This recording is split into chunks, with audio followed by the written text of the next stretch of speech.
Hello दोस्तों, आपका स्वागत है आपके अपने यूट्यूब चैनल गुरुकुल एकेडमी पर। अगर आपका भी सपना है एक सरकारी जॉब लेना तो आप एसएससी जो एमटीएस का एग्ज़ाम के वैकेंसी निकला है उसे भर सकते हैं। आपके लिए एसएससी एमटीएस के लिए प्रतिदिन आपको इस चैनल पर प्रैक्टिस सेट मिलेगा जो कि जीके जीएस से संबंधित होने वाला है। तो आप इसी प्रकार से जुड़े रहिए और अपनी तैयारी को बेहतरीन करते रहिए।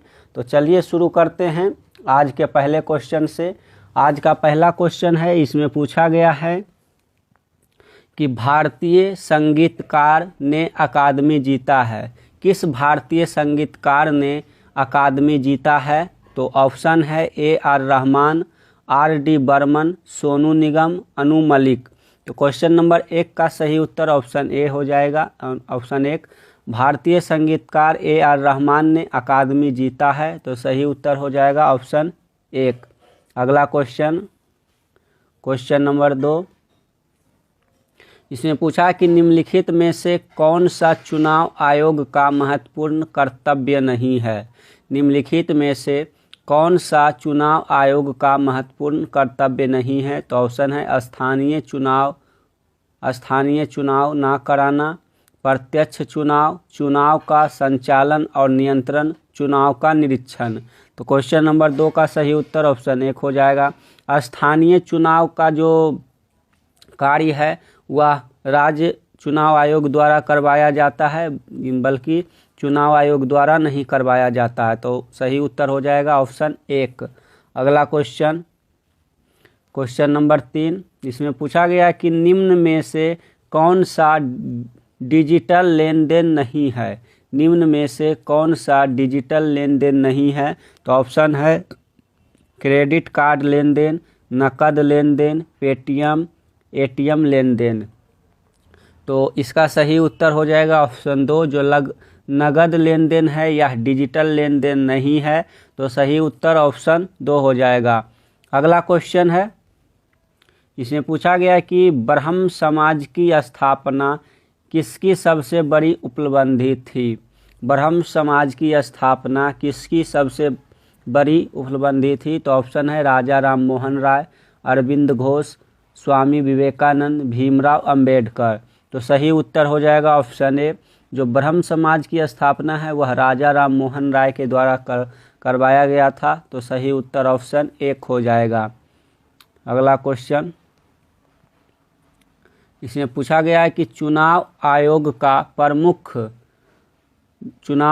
का जो प्रमुख कार्य है यानी कि नियुक्ति है वो किसकी नियुक्ति है? तो जो चुनाव आयोग है वो किसकी नियुक्ति करवाता है?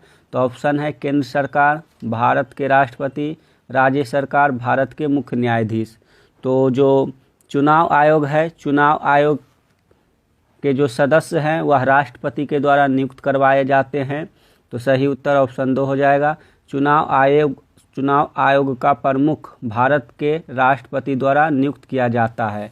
जो चीफ इलेक्शन कमिश्नर होता है उसकी नियुक्ति भारत के राष्ट्रपति द्वारा करवाया जाता है। यहाँ प्रमुख का मतलब है कि जो चुनाव आयोग है उसका जो अध्यक्ष है यानी कि मुख्य चुनाव आयोग है उसका नियुक्ति कौन करवाता है? तो भारत के राष्ट्रपति करवाता है। अगला क्वेश्चन, क्वेश्चन नंबर 6 है, इसमें पूछा गया कि निम्न में से कौन सी मिश्रित धातु नहीं है?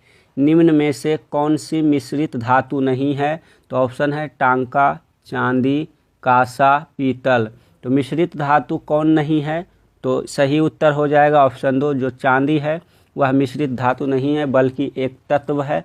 बाकी के टांका, कांसा, पीतल ये सभी मिश्रित धातु है। तो सही उत्तर ऑप्शन 2 हो जाएगा।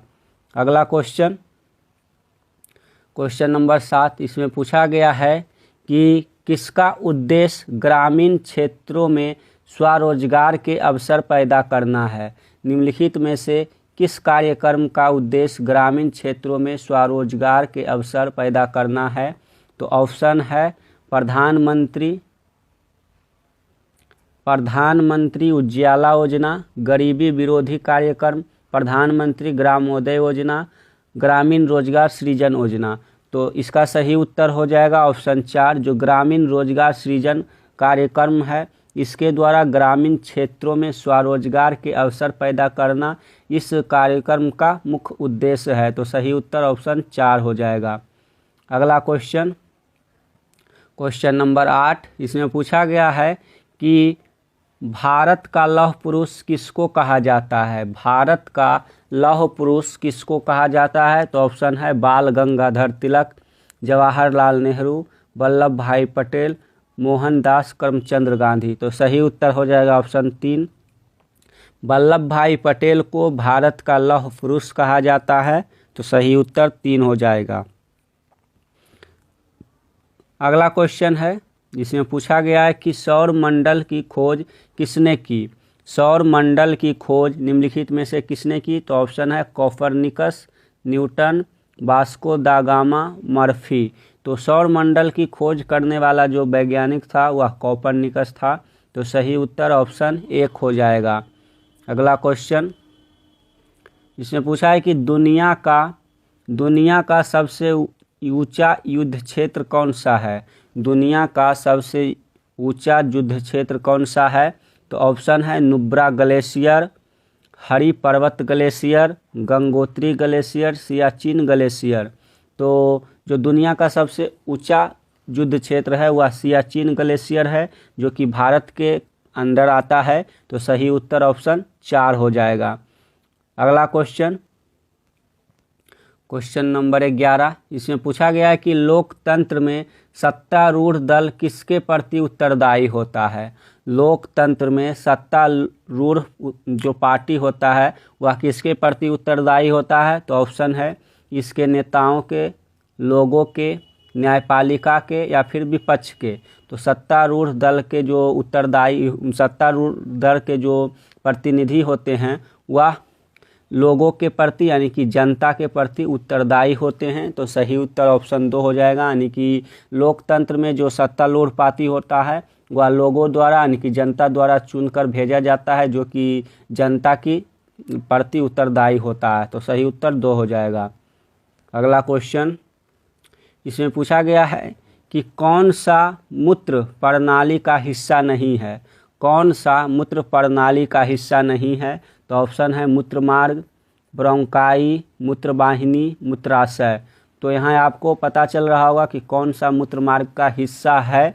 तो हिस्सा मूत्रमार्ग का जो हिस्सा है वह मूत्रमार्ग है, मूत्रवाहिनी है, मूत्राशय है। तो जो बाकी एक बच गया ब्रोंकाई, यह मूत्रमार्ग का हिस्सा नहीं है। तो सही उत्तर ऑप्शन 2 हो जाएगा। अगला क्वेश्चन है, इसमें पूछा गया है कि मनुष्य, वनस्पति और जीव जंतु, मत्स्य, पशुधन आदि जीवमंडल से प्राप्त संसाधन जिनमें जीवन होता है वे क्या कहलाते हैं। यानी कि प्रकृति में रहने वाले सभी जो कि जीवमंडल से हमें प्राप्त होता है उस प्रकार के संसाधन जिनमें जीव होता है वह निम्नलिखित में से कैसा संसाधन कहलाता है। ऑप्शन है जैव संसाधन, संभावित संसाधन, अजैव संसाधन, नवीकरणीय संसाधन। तो इसका जो उत्तर हो जाएगा क्वेश्चन नंबर 13 का सही उत्तर हो जाएगा ऑप्शन 1। जिस संसाधन में जीवन होता है वैसे संसाधन को जैव संसाधन कहा जाता है। अगला क्वेश्चन, इसमें पूछा गया है कि स्वर्ण का आणविक सूत्र क्या है। सोने का आणविक सूत्र निम्नलिखित में से क्या हो जाएगा। ऑप्शन है Al, G, Ag, Au। तो जो सोना का आणविक सूत्र होता है वह Au होता है और चांदी का आणविक सूत्र Ag, गैलियम का सूत्र G, एल्युमिनियम का आणविक सूत्र Al होता है। तो सही उत्तर ऑप्शन 4 हो जाएगा Au। अगला क्वेश्चन, इसमें पूछा गया है कि वैश्विक प्रतियोगिता में स्वर्ण पदक जीतने वाली पहली भारतीय जिम्नास्ट कौन थी। वैश्विक प्रतियोगिता में स्वर्ण पदक जीतने वाली पहली भारतीय जिम्नास्ट कौन थी। ऑप्शन है हिमा दास, सीमा पुनिया, दीपा कर्मकर, साक्षी मलिक। तो इसका सही उत्तर हो जाएगा ऑप्शन 3। दीपा कर्माकर जो है वह वैश्विक प्रतियोगिता में ऐसी पहली महिला जिम्नास्ट है जो कि स्वर्ण पदक जीती है।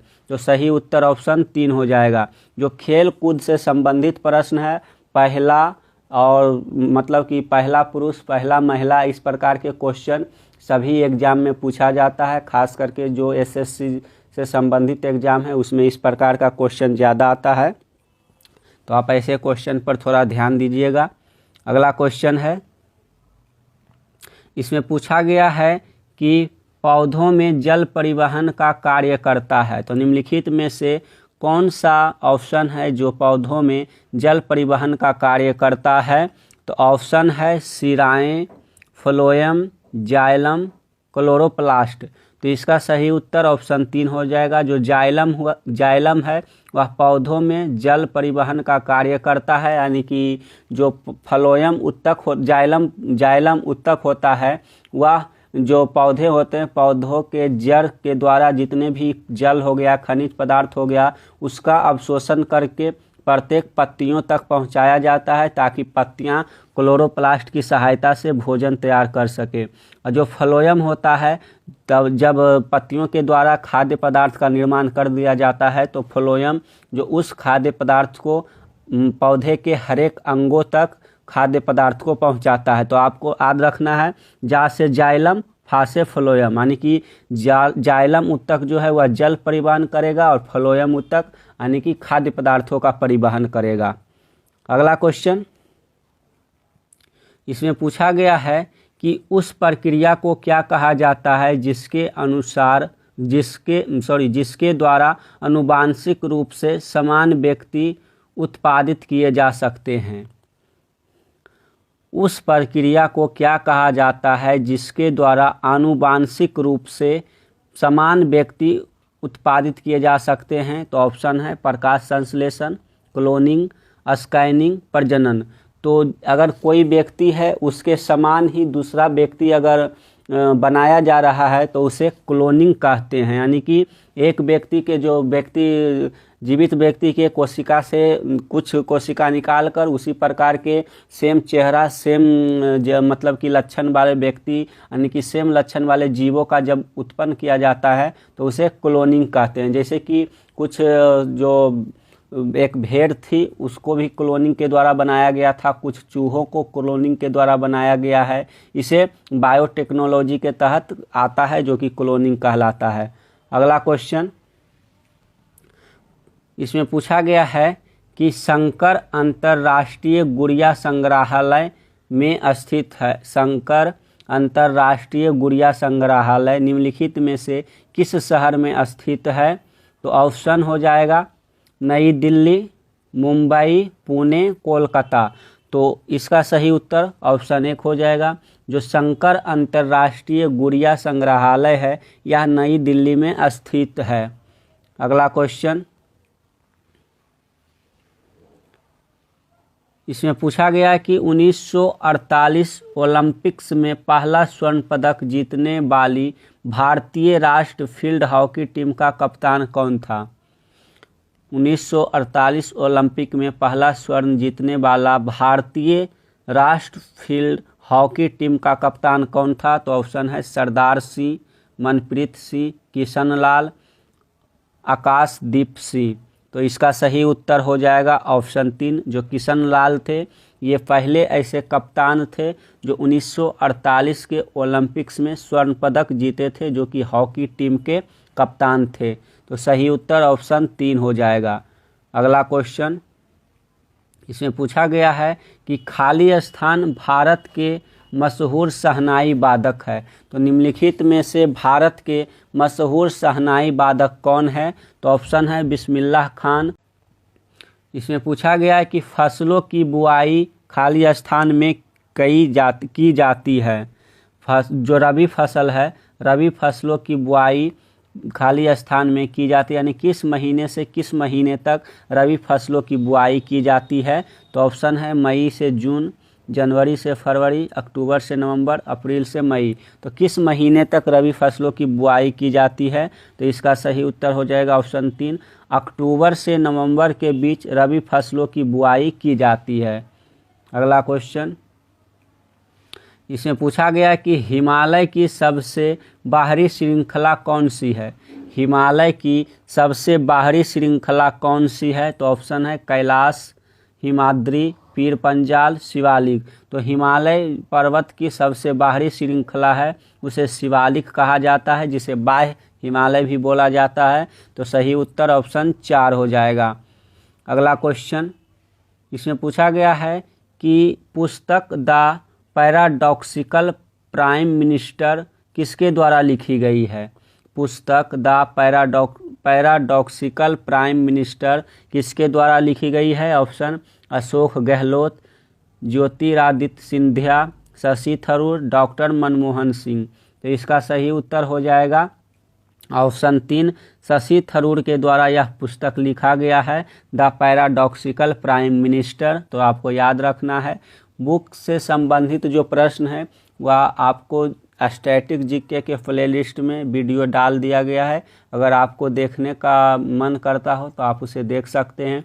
उसमें नया से लेकर पुराना सभी पुस्तकों को कवर किया गया है। अगला क्वेश्चन, इसमें पूछा गया कि प्लासी का युद्ध कौन से वर्ष लड़ा गया था। प्लासी का युद्ध कौन से वर्ष लड़ा गया था। तो ऑप्शन है 1857, 1757, 1957, 1900। तो सही उत्तर हो जाएगा 1757 ईस्वी में प्लासी का युद्ध लड़ा गया था। अगला क्वेश्चन, जो कि आज का आखिरी क्वेश्चन है, इसमें पूछा गया कि अंतिम अपीलीय न्यायालय कौन सा है। अंतिम अपीलीय न्यायालय कौन सा है। ऑप्शन है उच्च न्यायालय, जिला न्यायालय, सिविल न्यायालय, उच्चतम न्यायालय। तो अंतिम जो अपीलीय न्यायालय है वह उच्चतम न्यायालय है। तो सही उत्तर ऑप्शन 4 हो जाएगा, यानी कि उच्चतम न्यायालय के आगे आप किसी अन्य न्यायालय में अपना अपील नहीं कर सकते हैं। तो सही उत्तर ऑप्शन 4 हो जाएगा। तो दोस्तों, आज के वीडियो में हम टोटल 25 क्वेश्चनों को कवर किए हैं। तो आप बता सकते हैं कि 25 क्वेश्चनों में से कितने क्वेश्चन को सही कर पाए हैं। तो इसी प्रकार से आप जुड़े रहिए और अपनी तैयारी को बेहतरीन करते रहिए। अगर आप लगातार इसी प्रकार के वीडियो एमटीएस से संबंधित देखना चाहते हैं तो चैनल को सब्सक्राइब कर लीजिए ताकि आपको नोटिफिकेशन मिलता रहे। तो चलिए मिलते हैं एक नए वीडियो के साथ, तब तक के लिए धन्यवाद।